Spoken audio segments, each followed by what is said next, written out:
The game in Atlanta was locked in a quiet tie after a flat first half, and Seattle head coach Mike Macdonald knew something had to change. He needed a spark, and he knew exactly who to call on. As the Seahawks headed back onto the field, he looked at newcomer Rashid Shaheed and told him to take the next kickoff all the way home. And that's exactly what happened. Shaheed caught the second-half kickoff, found a crease, and exploded down the field for a 100-yard touchdown. He was barely touched. The stadium fell silent, and Seattle never looked back. That electric return flipped the game on its head. And from that moment on, the Falcons simply couldn't keep up. Shaheed arrived in Seattle only a month ago after being traded from New Orleans. He went from one of the league's worst teams to one of its hottest, and he's adjusting fast.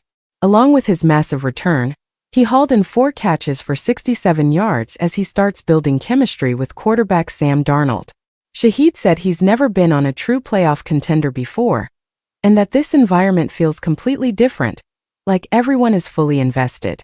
Seattle certainly played like a team chasing something bigger. After going into halftime tied, the Seahawks erupted with a dominant second half, piling on over 30 unanswered points. Their defense came alive with 3 takeaways, suffocating Atlanta at every turn. Sam Darnold delivered a sharp performance with nearly 250 yards through the air and 3 touchdown passes, connecting twice with Jaxon Smith-Njigba and once with Cooper Kupp. Meanwhile, Atlanta's struggles reached a new low. Another lopsided loss marked their 7th defeat in 8 games, and officially locked in yet another losing season, extending a streak the franchise hoped was long behind them.